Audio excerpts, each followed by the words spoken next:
again, and welcome back to the Habitation Podcast. Today, we have a very special Mother's Day edition. How exciting. And we are joined by all of our amazing female pastors of Habitation Church. So we have Pastor Emily, Pastor Dawn, Pastor Lucy. I feel like I should give you like intros, but I don't even know where to begin. You know, like how do you? Okay. I got an out. But today we're talking all things motherhood. And you may think this might just be for the ladies, new moms, you know, moms of all ages, someone maybe expecting to be a mom. But I would encourage husbands and men out there to listen in as well. I think that there is a side to the Lord's heart that is going to be communicated today that I think it's important for all of us to recognize and honor. So anyways, but I wanted to start off with maybe something a little bit more lighthearted and fun because the reality is motherhood and ministry, it's not as cut and dry as we would maybe I would like it to be at times. I remember when I first had Campbell, oh my goodness, she was 6 weeks old. And we flew to Chicago for a conference that we were leading. And I remember being incredibly overwhelmed, but incredibly grateful. And as I was leading worship, one of our pastors was holding Campbell for me. And she's like literally praying and prophesying. People are like falling out, you know, devils are manifesting while she's holding my 6-week-old baby. So beautiful. I'm like, what a gift. What a gift. But even, man, she was like raised in a prayer room. Yeah, and I remember people would come to me like, wow, she doesn't have, you know, because sometimes the doctors will be like, okay, does she have like stranger danger yet? And I'm like, nope, no, never got that. And I remember telling the doctor, I think it's because she was raised in a prayer room. Yeah. And every morning at like 5 a.m., she's getting passed around and, you know, worshiping Jesus with a bunch of buddies. But I wanted to ask you guys, do you have any stories of how motherhood and ministry have collided in your life? Maybe it's something like that. Maybe it's more of a silly one, a stressful one, you know, anywhere in between. But I just think it's kind of fun and encouraging to hear the real life situations, you know? Yeah, I mean, I can share first.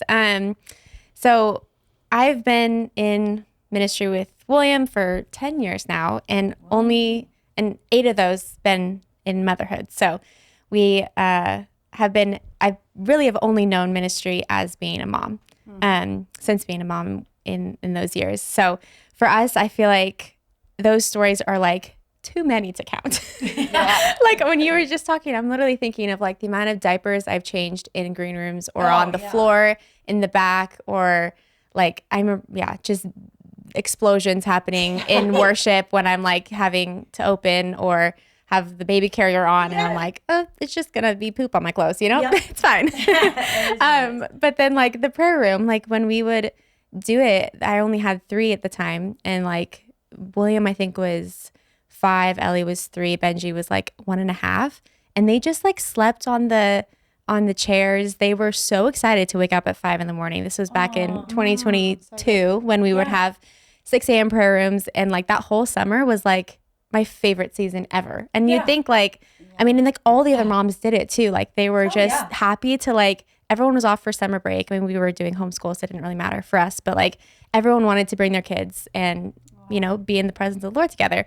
And it was just like, it was at the normal, which I thought was so cool. Yeah. But yeah, I feel like in a more like practical, like what's happening now, where I've seen kind of the two ministry life and mom life colliding is been since we've moved here and since I've stepped into the kids pastor role. Oh my goodness. And so like, because for really like the last like 8 years, maybe about 7, being a mom and being, you know, having the call as a family, because we've always seen it as like, it's not Emily's call, it's not William's call, it's our call as a family. And so for me, motherhood in that was just, it was a part of it. It wasn't ever oh, my role is here and there, and then this is my role in ministry. But at the same time, there was always like a, you know, my role looked different in the church than maybe some other pastors' wives did. And so growing in that, I felt like I was always asking the Lord, like, if you have more for me, you want me to do, like, you have my yes. Like, I'm not going to let fear be, or, different doubts that maybe I would have get in the way of that. But at the same time, I'm so content, like, in my role and my call as a mom in the church body and in just like my home. But like when we moved here, I felt like, William shared so much of just the wineskin that he felt the Lord has changed in how we're to build here with the blueprint and everything. And I just think it's funny now, like in hindsight, just looking at how the Lord knew a year ago when we moved, 'cause it's been a year now since we moved. Wow. And I did not ever expect to be stepping into that role of kids pastor. But like how much he knew that like that would be the most beautiful way for those two things to mold and blend and bleed together and I remember William, when he first asked me about it, he was like, just pray about it. And like, don't let like the logistical, like stresses, like kind of stress you out of like what it will actually look like, or like, like all the things that I don't feel actually a grace for, but like, I love the kids part of it. And so he's like, just pray about it. And when I was praying about it, like my heart honestly started to like light up of just like, of course, like this is like everything I do at home, everything that I pour into my kids, like how much more should we do that in the church and teach parents that it's from the youngest to the oldest. And when we're going line upon line, we're literally doing it with the kids. And so it's just been a beautiful new season the Lord's brought us into, even as like a family, like William and I being able to, and it wasn't like something was missing before, like the way we were leading together, it just looked different, but like getting to lead now together in preparing little messages for the kids and coinciding with the adults, like it really has felt more as like an hour call thing, which has been super cool. So that's I mine. didn't even think about like, you're the children's pastor. Man, that's like mine.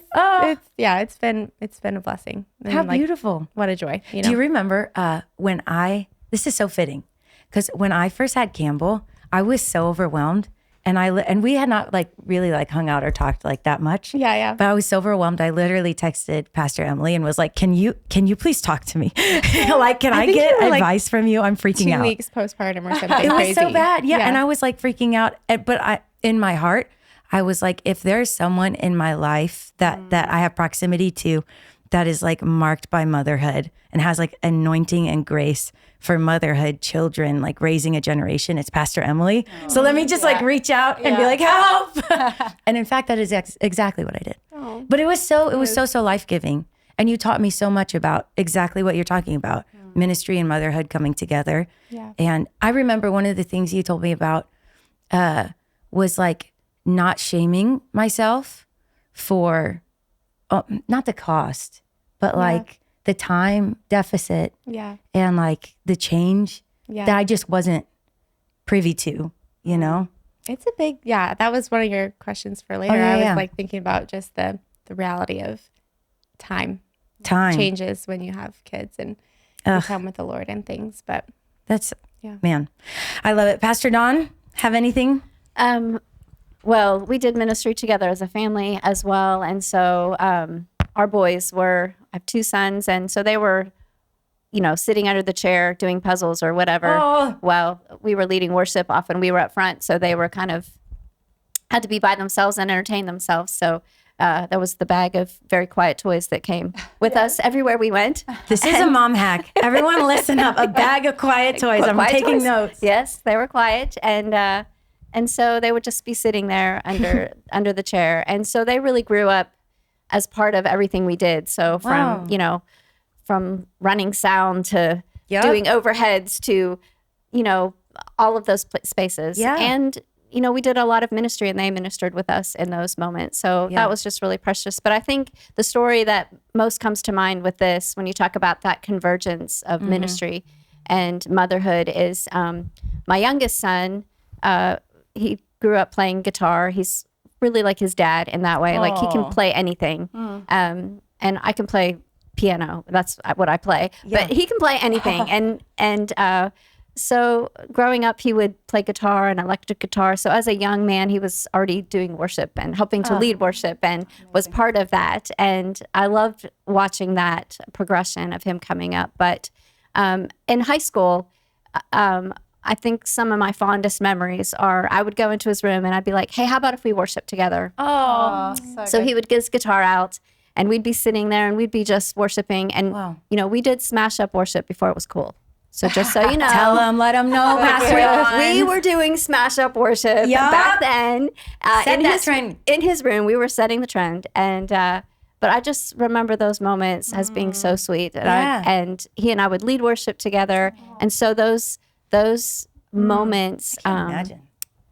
So he was, so I, you know, after he moved away and he's a worship pastor now at Yeah, a he large is. church and just an amazing leader.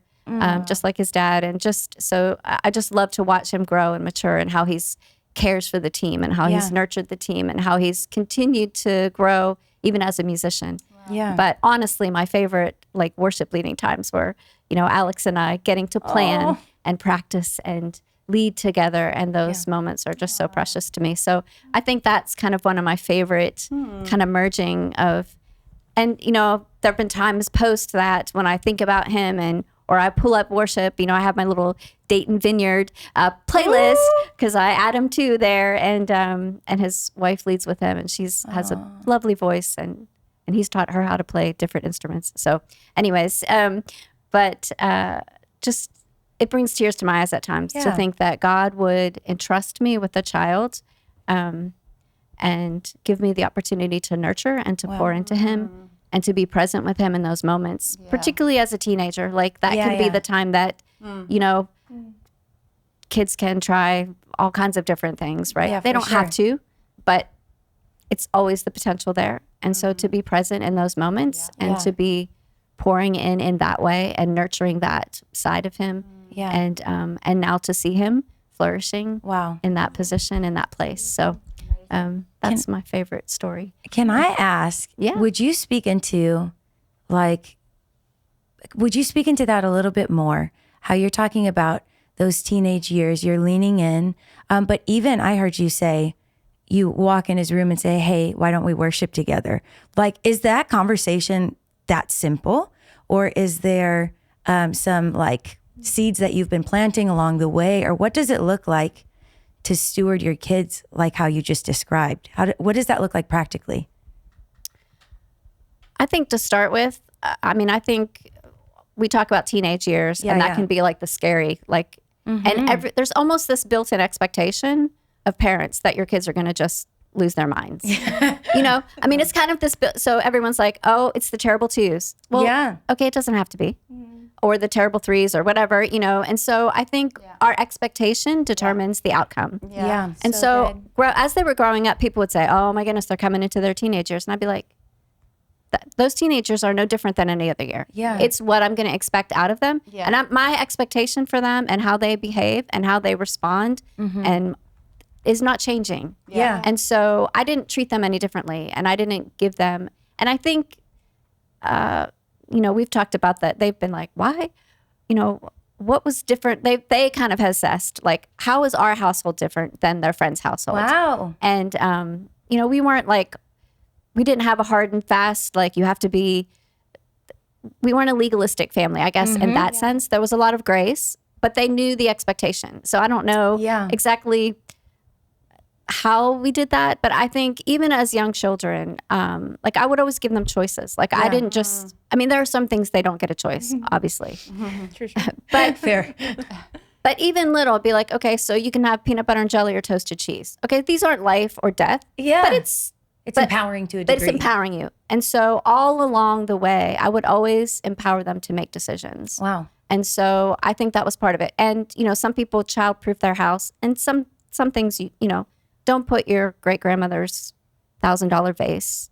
When you have little, I mean, like there are like common sense things that you don't do. But what I would do is if I had something that I didn't want them to break or that was breakable, I would like sit down on the floor. I would have them sit with me and I would get it off the shelf and let them feel it and hold it. And I'm with them. And you know what? Then it's not a temptation because I already know what it feels like. And so then it takes away. It should have had Dawn in our lives when we were younger. I'm writing that one down. We're all taking our notebooks. Where were you when we had kids? but it took away the temptation or this thing like, oh, that's the thing I'm not allowed to have, so I'm going to have it, you know? And so I just kind of, we carried that as parents, we carried that kind of expectation through all along. Like, let's be with them in the moment and let them, you know, experience things with us. And then that way it's not a temptation. It doesn't become that thing that I can't have. And so therefore I want it. Yeah.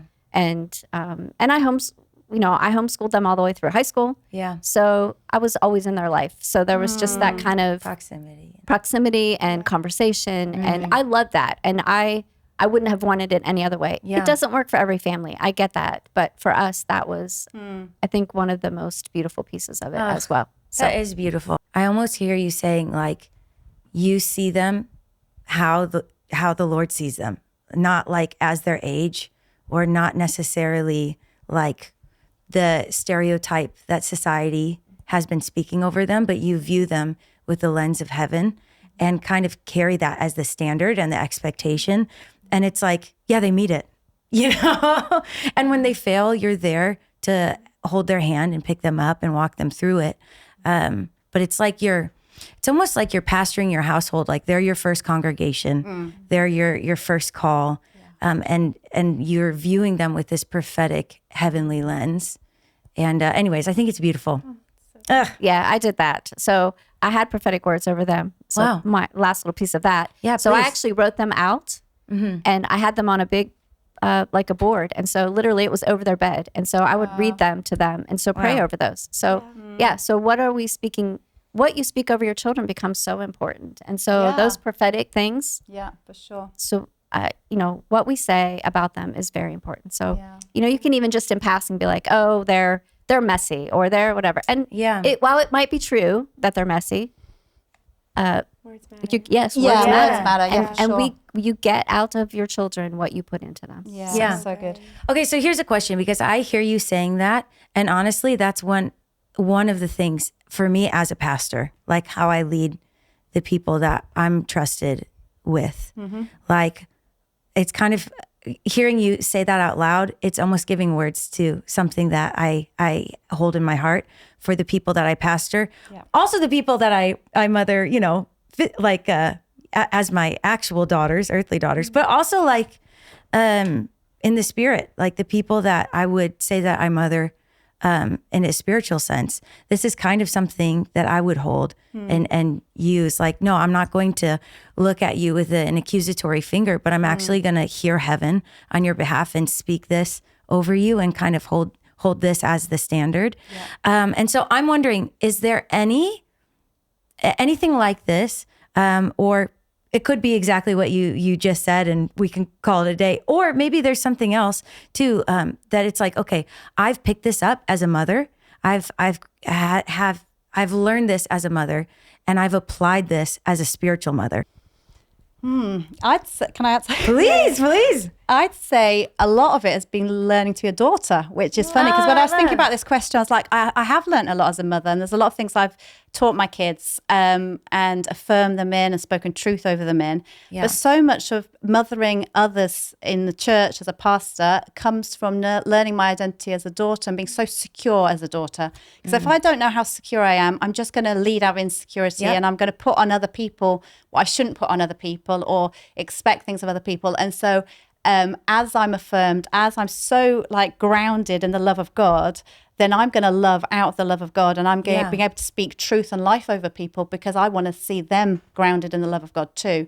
And so, so I was thinking it definitely comes more across as a daughter, but definitely things you learn along the way in terms of mothering. I was thinking about how like we, as a mother, you nurture, don't you? You nurture your kids.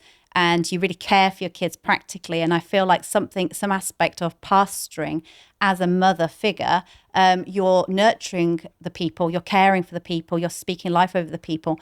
And there's something that comes through from mums that maybe doesn't always come through from father figures. And I feel like the being together in that is so important, because I feel like this is something Pastor Andy and I are discovering, that so often men need to be pastored by men and women, because there's something that women bring, mother figures bring, that men don't always bring, and vice versa. You know, it's both. And there's maybe some empathy empathy or some compassion or the love of a mother. And sometimes it's just so simple and practical. Sometimes it's just the mother feeling a heart for somebody and saying, I want to invite you over for a meal. And it's just practical. But yeah, definitely the tending to the heart of the people from an aspect of know my identity as a daughter. I feel like that's what I would say. That's so beautiful. I was kind of, when you said, Lucy, about how, pastoring and mothering in, the body from a place of you being a daughter. I honestly, I read the question like 6 different times, and I was like, I just kept thinking, like, as I follow the Lord, as He's my shepherd, and as I rely on Him literally for like every day when I'm mothering my own kids, like, I'm like, I can't do this without you, like I am daily like going to Him. I'm daily asking the Holy Spirit to like speak through me, to help me, I'm asking questions. I'm relying and surrendering, whatever the circumstances or whatever it is. I'm depending on Him daily in that kind of, in that walk. And that I think that if I were to be sitting with someone, of course I'd be asking like the Father, like what they think of them, and I'd be feeling the Lord's compassion and the Lord's love for them. But I'd also be the same way I am with my kids, of like, I can't lead them. I need you to lead them. And so whatever you need to speak to them, like, I think I was more thinking of just like a heart posture of like, the Lord is my shepherd, and I can't be a shepherd unless He's my shepherd. And it's just the same. It felt like it was a mirror. Like, it's just the same way I have deep compassion for my kids because of the Lord's compassion through me. I have the same thing for the people, and for pastoring and mothering in that sense. Because otherwise we're actually drawing people to ourselves, and that's not healthy either. So we're wanting to point them to Jesus, but we are instruments used by Him to minister His love. And so often it's getting that balance. Okay, today He wants to use me to minister His love, but then tomorrow, hands off, I actually feel like they need to go to the Lord. And so it's getting that, I think you talk about tension a lot, like, what is the tension? How do I do this rightly? Yeah. What would you guys say to a mother who is struggling to release her kids to the Lord? Like a mom that maybe she's just really afraid. So maybe out of that place, control, fear has turned into a false Holy Spirit, where maybe she knows the truth in her heart of, no, the Lord is my shepherd. The Lord will shepherd my kids. But in practicality, it's hard letting go. What would you say to her? I think that really goes back to knowing who you are. Because if you don't have your identity in Christ, and you don't actually know who you are as a person, mom is one of your roles, but it's not actually who you are, if that makes sense. So good, And so I think when we gravitate to anything, it could be worship leading, it can be mothering, it can be your job, anything can fill that void of our identity. And so knowing that we are the daughter of the King, that's our identity, that's what completes us, and He's satisfied in that place, then we can actually, but we can't let go otherwise, because we're going to be grabbing onto something to make us feel significant. And I think that's why moms sometimes have that, because it is that place that or maybe I just don't have anything else in my life that I feel I can control. So this is where I control. So, but I think identity is that piece. Identity. We have got to know who we are in Him, and that we are fully loved and fully secure in that place. And then, then we can, perfect love casts out all fear. So we have to know that we're loved in order to love in a good, and, being controlling and manipulating and fear that's not actually loving your kids. That's a false sense of security that you're trying to provide for them, and it just doesn't work. And so I think it goes back. I love what you're saying about your identity. Like, you have got to know who you are. And that, love it. I think that's the only way out of that scenario. Yeah, sometimes it's well about realizing what the root of it is, because sometimes you might think, oh, it's fear of letting them go and letting them do this and that. But sometimes it's you're holding on to them because it gives you fulfillment. It's like, they are my children, and I'm used to having them around. And now I'm struggling, even when they're older, to let them go and release them, because my identity is found in having the children at home. And so when you realize what the root of it is, and you pray that out, that quickly goes. But I think sometimes we're praying the wrong prayers. We're praying fear go, fear for this. And actually it's something in me that needs to be broken or, I'm holding on to. So I feel like a real life example is even just being vulnerable, but even letting go of like our Josh when he moved back to the UK. But I love him dearly and he's such a precious guy. But when he was with us, first time he left, I was like, really like, oh no, he's gone. Yeah. Second time he left, because he came back twice. Second time he left, I just felt like the Lord was saying, you have to release him into my hands. And I feel like it was more about me holding on to him because of how it made me feel rather than me actually wanting to release him so that he could go and do what the Lord wanted him to do. And it was me, And so once I realized, oh, wow, I'm finding my identity and having him here and I just need to let go.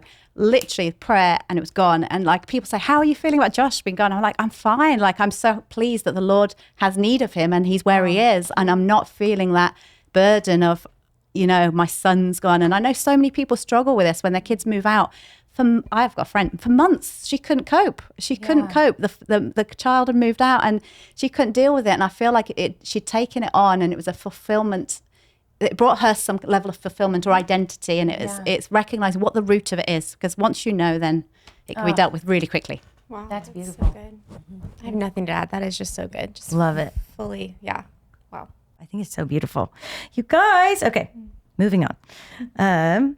Okay, what is one lesson from your own mother or a mother figure that deeply influenced your faith and the way you walk out your calling? I can start. Mine's just super simple. First of all, shout out to mom and mom-in-law. Happy Mother's Day. Happy Mother's Day. Love you both so much. So inspired by both of you. But I honestly have just like the most simple, but like so special memories of every single morning waking up. If my mom wasn't already downstairs and I went and like checked on her in her room, if she was still in her bed, she had her Bible out, journal out, and was doing her like just spending time with the Lord every morning. And my dad did the same downstairs, and just like the impact that has, like we're like that was all I knew. And so like I loved having my Bible, I loved having my journal, and I like learned from a really young age like what it looked like. And of course it grew as I had more understanding of intimacy with the Lord. But like I like looked forward to like journaling and like and talking to the Lord in my prayers and yeah, I think that like obviously her prayers and sowing in the Word and things, of course, that had an impact on me. But just the example and the in her life and what that has done to me,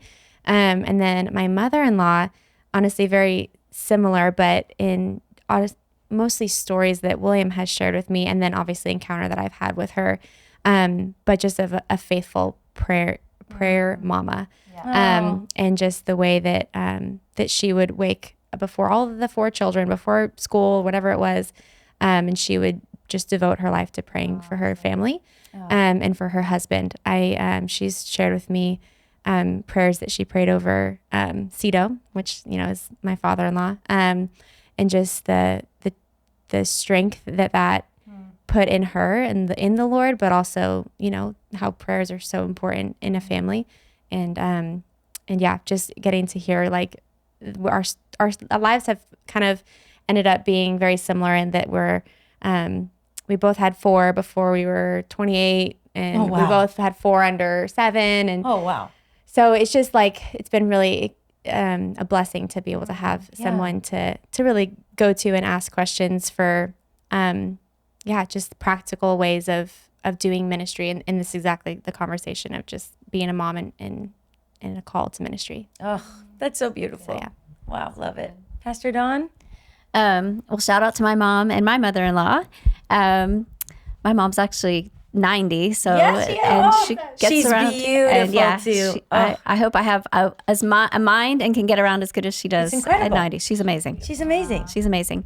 But I think what I learned from my mom and my dad, but my mom always served. Like she was this amazing servant behind the scenes, but always making things beautiful for people and just creating a space and atmosphere for them to feel welcomed and loved and cared for, and yeah, and she always does things, still does, with excellence. Like she didn't just do, like the bare minimum. It was always over the top, the best that she could do with what she had. And but she always was just the servant, and did it without like a need to be out front. Like she really genuinely loved that place of ministering for the Lord in those spaces. Yeah. And my mother-in-law she is hilarious. But what I love about her is her childlikeness. Oh. And so I think she's around 80, so she's a little bit younger than my mom, but she's always learning. Like she's never stopped wanting to grow in her relationship with God. So she is continually, and she's great with analogies, and she'll come up with these when she's praying. Like she just listens to the Lord, and she's praying these things, and you're like, I mean, in the moment you're like, that was a little like, I don't know where that came from, but then she just weaves this beautiful prayer in there. But it's the simplicity of her heart and her desire to just continue to stay in that childlike faith with God, and that's what I've really gleaned from her. Stunning. Love it. Yeah, I'd say my mom as well. We did ministry as a family growing up. So I grew up in a missionary family out in Portugal, and we'd have all sorts of things going on. And my parents were always so good at just inviting people in, even on Christmas Day for meals. So we just learned to do mission as a family. Yeah. And that was always so inspiring, just to always be open to whoever it might be and to have people in the home. But as a mother, I felt like one thing she really taught me about was being available, the availability, just being there, not necessarily the things she said, although that was always important, but just being around. And I feel like that transferred over to me when bringing up the kids was even if there were days where I felt like I wasn't doing much, but I was there, I felt like that was important, and I felt like it came from my mom.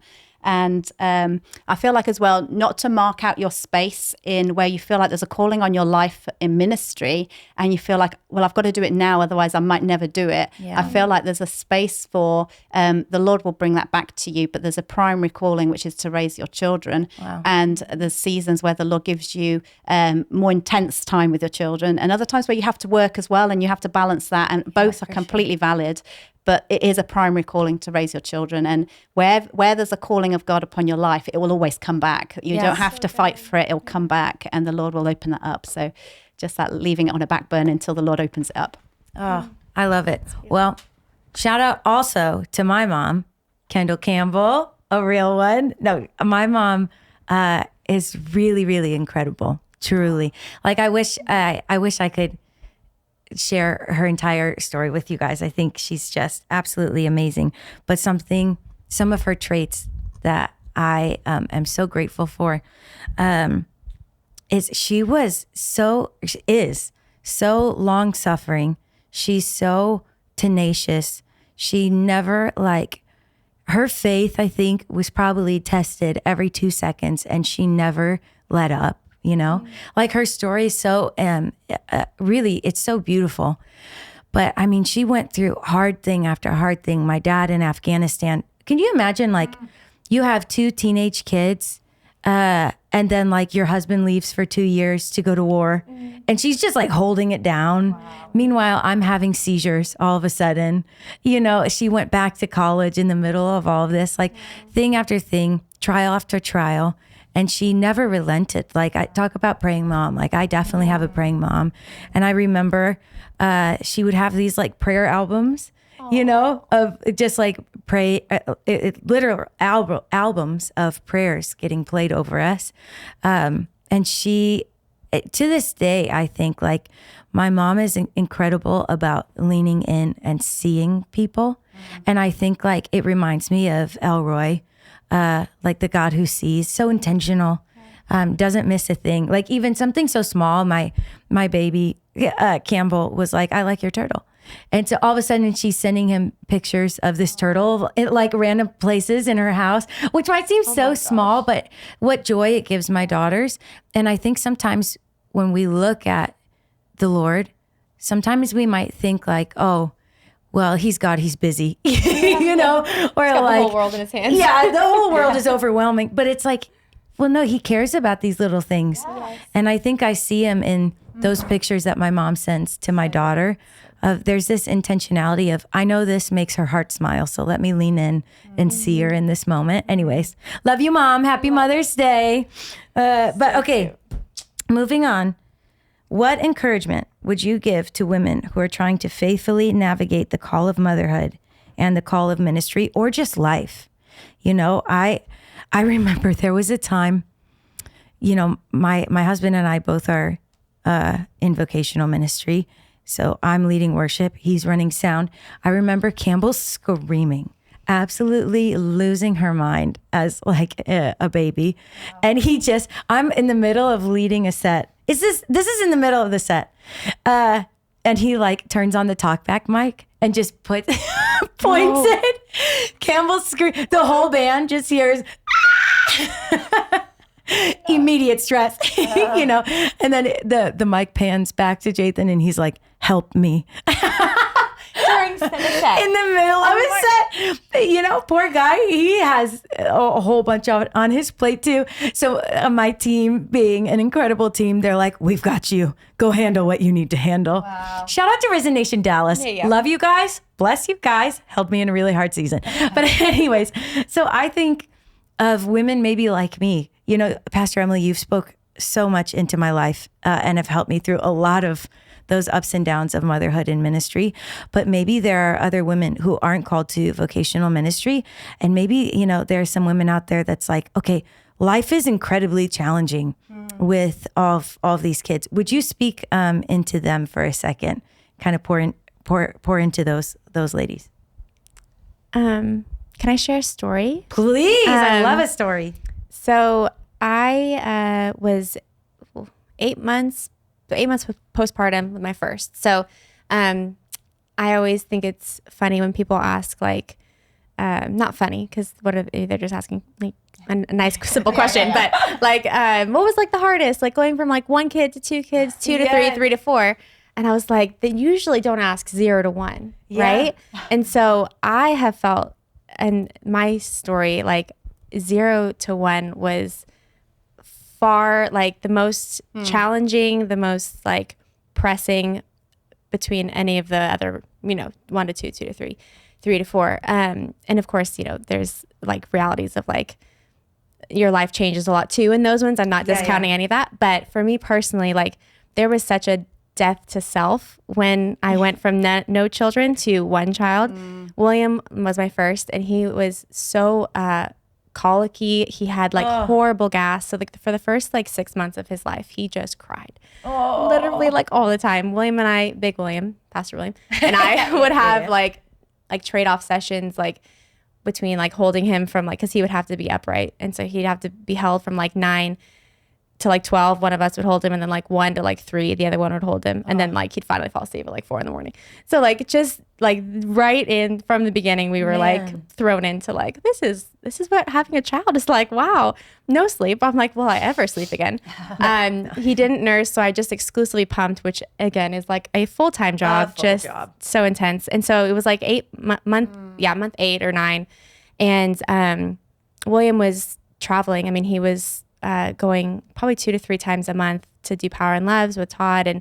And we had like a little Resignation group at home. So like when he was home, he was going. I wasn't able to go. I mean, I would try to go, but you know, little babies in a small coffee shop is not always a good pair.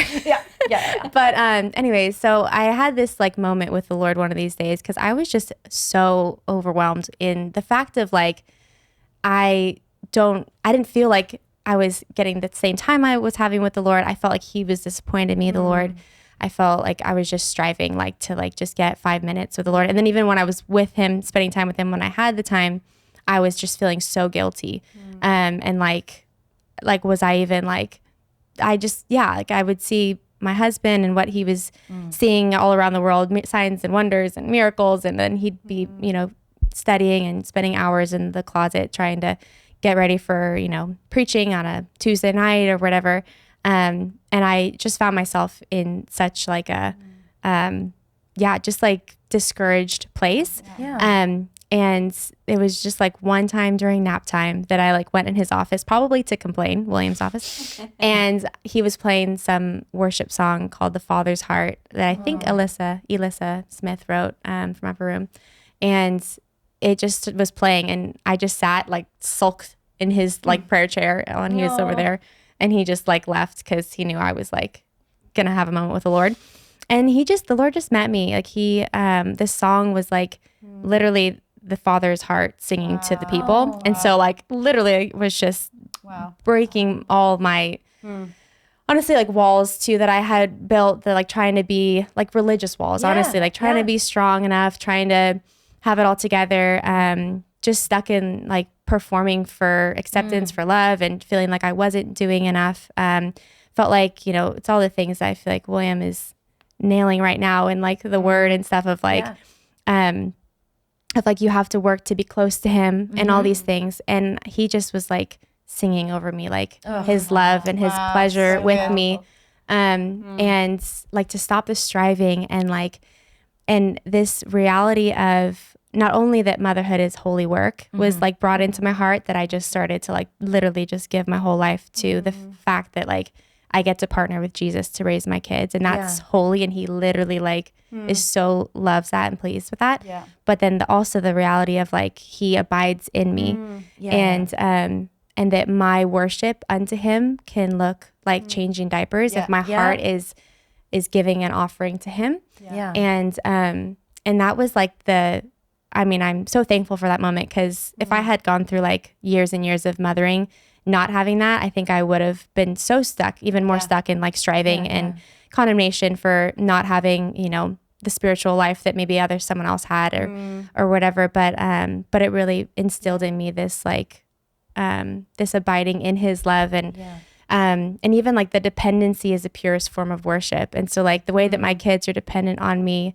for literally everything at this current moment in life, they need me for everything, that I get to be that for them, but only because I'm fully dependent on him. And that's a beautiful thing. Like that in the world, I think it looks like weakness is, not a strength, and weakness is bad. And you can't be real or like feel like you don't have it all together like that. You get it all together, whatever. But like it's attractive to the Lord that he loves when we come to him. Like I am exhausted. I don't feel like I can hear you, or I don't feel like whatever it is, that he just like encourages it. Like he just like welcomes it and loves it. And it not only shows his Father's heart, but it also is like, he's like adored in it, So that was, what did you say? Just dependency is the purest form of worship. That was a William line. I will give it to him. He said it like 4 years ago. No, we're snagging it. We're rebranding it. Pastor Emily. No. But it's like, yes. He'll give it to me. So good. Yeah. You got his heart. It's fine. Yeah. But that's stunning. Oh, so I love it. So good. I feel like he gives you grace in those moments as you pour out your heart and saying, Lord, I can't do this, or I'm struggling in this season because it's not the season I was in before, and this is new to me, and I'm not getting the time I want with you, and all of that. I feel like as you call out for help, but also receive his love, he pours out this extra measure of grace to keep going in that season. And that's so precious, isn't it? That's so beautiful. I love it. Oh, Pastor Dawn, do you have anything? Yeah. No, I think that was beautiful. That was just a beautiful story. And I think we all struggle sometimes with that, trying to juggle all these things, and how do I fit all this in, and what is God's expectation? And I think often, sometimes our expectation, what we believe is God's expectation, is not his at all. It's our own version of what we think. And so, but I love that he calls us children. So he knew what he was getting into when he called us children. Literally. It's his delightful children, as the Passion Translation says. So we're not just like average, we're like delightful. So I think, I don't know, Lord, I don't know that I'm always delightful, but it's, but he knows what it's like and how much time it takes to nurture us. Wow. So how much more than he knows as mom, how much time it takes for us to love and nurture our children. So I think, Yeah. I feel there's something as well about the togetherness of being with your husband, even though you're not with him, you're looking after the kids on his behalf, so that he can go and do. And so there's a the lie can be over us as women when we're looking after our kids, like, okay, well, you're doing something lesser, or it's a bit boring, or it's not, you're not on mission and doing the calling, you've dropped the calling of God in this season. But there's such a togetherness, and we need to be reminded that we can only function this way because I'm doing what I'm doing. And in a few years' time, look at the investment, look at the fruit of my investment into the kids. And so, it's a real togetherness season, even though it's separate, There was a pastor once that, actually, I don't think he was a pastor. I think he was a pastor's assistant that was traveling with William when he was gone in that same season. And he encouraged William in what he's always encouraged his wife in. And that's that, this isn't for the faint of heart. Yeah. And and basically you couldn't be doing what you're doing in, the call or the ministry or whatever it is that looks like, traveling, ministering the word, all the things, without her being at home. And it's not like a lesser than, or she's missing out, on, or even abandoning the call or whatever, people could say. But that she's stewarding the heart of the home while you're kind of out. And that there is this togetherness that, that was super encouraging. I'm like, yes, I have a job here. I'm I'm doing it, you know?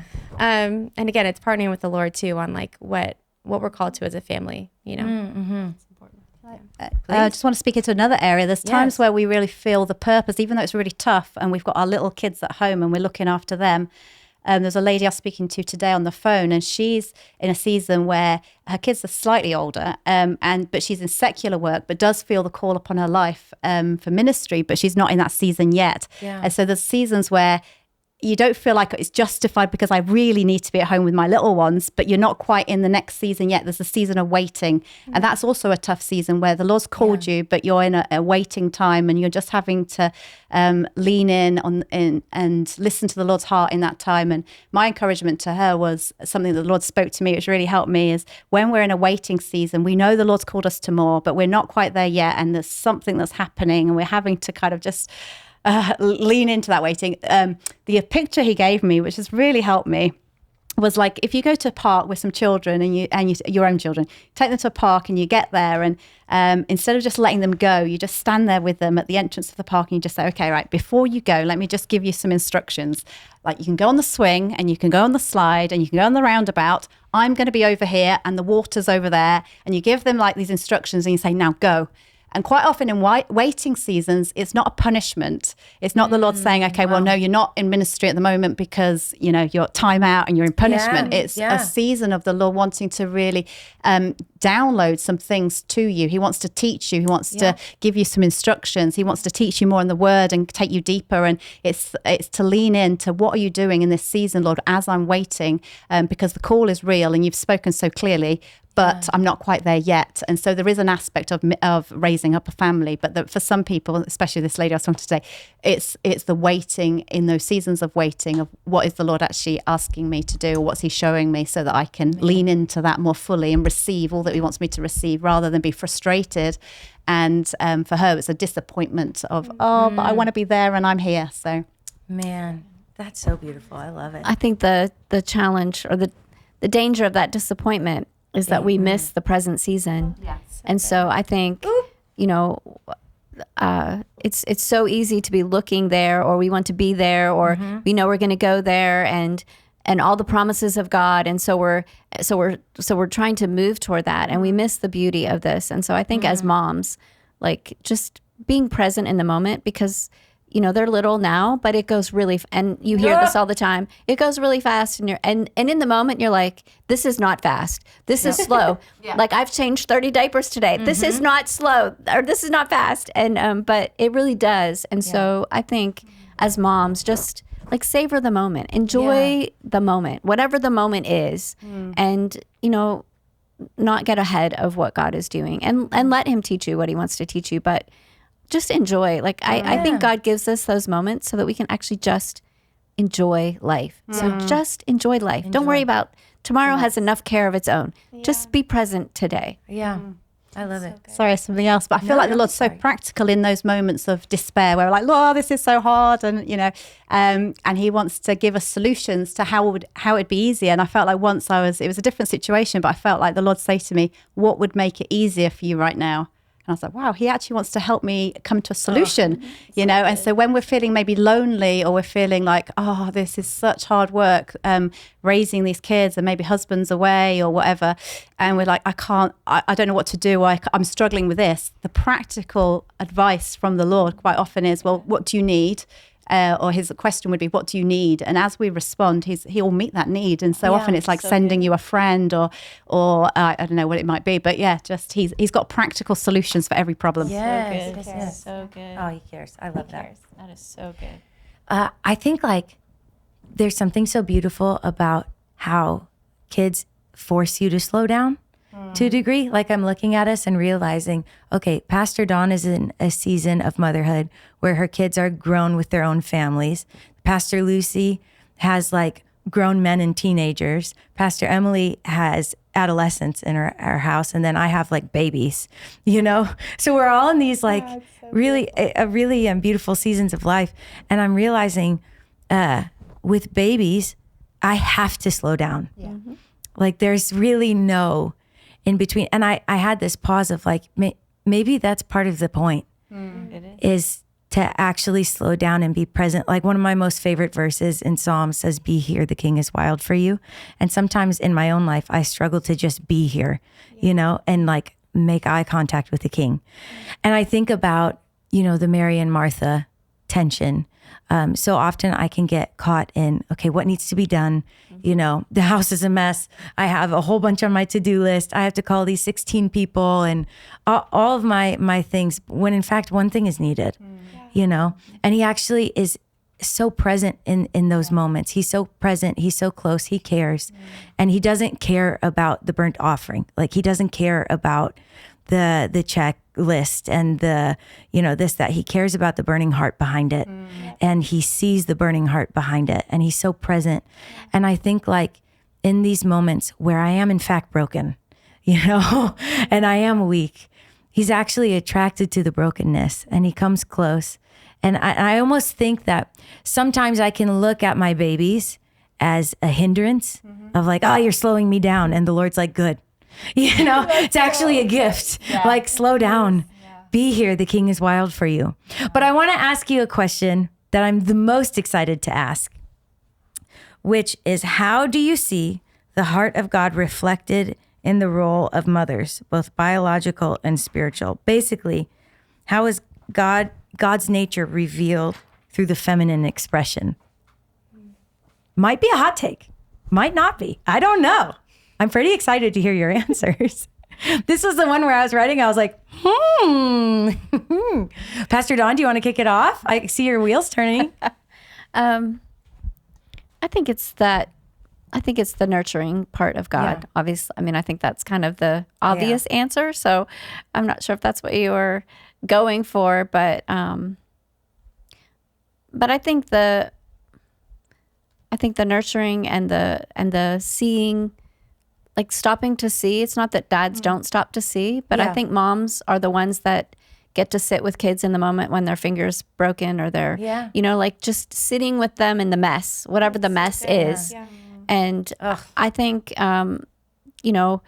God sits with us in the mess. Yeah. And I think in that way, we get to experience kind of like that mother heart of God. Yeah. And he's not afraid of the mess. Like as a mom, you know what, you just like, it doesn't really matter what the mess is. Like it can be, poop on the wall. And that happened today.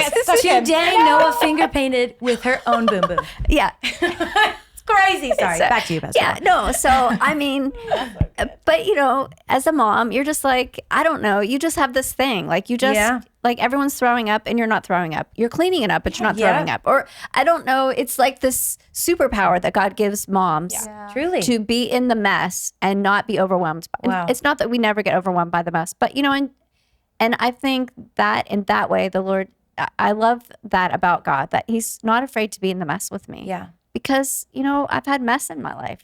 So knowing that he's not like, he doesn't put his like rubber gloves on, and he doesn't have, a mask and a hazmat suit, right? Yep. And he's like coming into the room like, okay, do you need any help down there? That's not how it is. It's like right he sits right in the middle of it with you and holds you while you cry. And so I think in that way, that's how I see God kind of mothering us in those moments. Oh, that's beautiful. Yeah, I love it. I'd agree with that. I was also thinking about how, as a mother, I'm trying to think through my lens of being a mother to my kids, how I take initiative with them often and take a lead. So I'm asking them how they're doing, and I go to them and check, how they're doing. So often I feel like that reflects the heart of the Father. Like he takes so much initiative with us, and he takes a lead. He checks in with how we're doing in his way, and see beyond the natural. He sees beyond what's there. Like a bit like what you're saying. You see beyond what's there to what's actually beyond, It goes right to the heart of the matter. And I feel like the Father is so practically minded. I feel like so often with the boys, I'm like, okay, I need to think practically. So practically schooling or practically this. I feel like he's the same with us. We sometimes think it's just about the spiritual stuff, but I feel like he so cares about every detail of our lives, including how we live and decisions we need to make, the very practical stuff. And so, he's just interested in all of it. So. Oh, I love that. Can I read out of like one of my favorite books? It's called Every Moment Holy. Have you heard of this? Oh no, but I'm excited already. Okay, well, it's it's a book, but it's not like start to finish storybook. It's liturgies, prayers, and they're for like every moment, literally, that you could ever need. Actually, Elena's, I think, uncle. Is the author. No way. Douglas something. Talk about a mother. Yes. She's an incredible. inspiration. Yes. Oh yeah. So it basically like from like grieving from one of them was like opening presents on Christmas morning. Literally a prayer you can pray for like every moment of your life. So this one is a liturgy for responding to a child's needs. O Father, I abide in the beautiful truth that I can come to you expectantly, knowing you will hear me and answer me. You bend to listen to my pleas for help and comfort and guidance and strength. You carry me always. You never tire of it, and I depend upon your dependability to comfort and hold me. And yet sometimes the voices of my own children become so continuous and exhausting and overwhelming. I'm so easily put out and wearied by the whining, tugging, grabbing, and crying to be continually held and attended to. In my humanity, I am confronted with my many limitations. I am so easily given to selfishness, exhaustion, tedium, frustration, and irritation. My back aches and my neck and shoulders are aflame from the hoisting small children up again and again and again, balancing them on my hip while trying to complete my tasks for the day. How easily my sin can twist the joyful blessing of holding a child into drudgery and a wearisome task. Is this not what I prayed for, Lord, when I asked you to fill my arms with children? I am so like the Israelites who complained though you rescued them from their enemies, who complained though you rained manna from heaven and provided water from a rock. Yet you never tire of coming to the aid of your children. Father, give me the capacity I need to respond lovingly to my children who cry out to be picked up and held again and again. Remind me of the blessed truth that while I hold my little ones, you hold me. Let me display to them what it looks like to joyfully lay down one's life for another. Help me to show them that while I will fail them at times, you will never fail them, and you will always hold us fast. Amen. Goodness. And the verses that they have are Psalm 103, as a father has compassion on his children, so the Lord has compassion on those who fear him. For he knows how we are formed. He remembers that we are dust. And then the other one is Psalm 103:8, which is the Lord is compassionate and gracious, slow to anger, abounding in love. So that is the Father's heart to me. And that is the nurturing, like, mother heart of God, I feel like. And I think it's like a daily encounter that at least I have, getting to be a mom and getting to be loved by the father and mother heart of God. Yeah. That's so beautiful. Would you pray for us? Sure. Yeah. Yeah. I'm like, just going to cry now. Yeah, by all means. Yeah. Okay. Jesus, we love you so much. I thank you for this time that we've gotten to be honest and talk about the real things in life and ministry and motherhood. I first and foremost want to thank you for these moms in this room. I thank you for the impact that they have generationally, the time that they've spent sowing in prayer and in time and in love for their own children, God. The plans that you have for their children and the destiny that they will walk in is more than we could ever imagine. And we thank you for their devotion to you and their devotion to stewarding these blessings, these rewards that they have in their children, God. For anyone watching that's a mother and in any season in motherhood, God, I just ask that you meet them where they're at, that you would come with your tender, compassionate, comforting love and heart for them personally, that they would have first and foremost a personal encounter with you and with your heart for them and your love for them, that they would fall into your arms dependent, surrendered, giving you their yes first so that they can fully love and give their kids their best, which is really your best in them, God. We ask for wisdom and understanding, God, of your word, to be able to speak truth into our children and walk in the call that you have for us as mothers. And for those that are called to ministry, God, I pray that you strengthen them, that they know how to walk with their husbands, how to be the heart of the home while their husbands are the head, and that they get to reveal that father heart and the mother side of you, God, in their children and even to their husbands, God, in private praying for their husbands and their families. We ask that you would bless all those that aren't mothers yet, and the ones that are listening, that just give them a better understanding of maybe their own mother, and God, those that have lost mothers, or those that wish to be mothers and are trying to conceive and have babies. God, I just ask that you would comfort their hearts and give them peace, God, that your timing is perfect. And those that are, like I said, mourning, I just ask that you would strengthen them, bind up their broken hearts, and be that mother heart to them, that mother side of you, the comforter, the compassionate, loving Lord that you are. Thank you that you care so deeply. We love you. In Jesus' name, amen. Amen. Amen. Well, happy Mother's Day, you guys. Thank you guys so much for joining us. Thank you guys for joining us. I pray today you're reminded of the compassion of Christ, how close he is, how personal he is. He's not afraid of messes. He's with you in every little detail. He's so kind, and he's good. So thank you to the mothers in this room, but also the mothers out there.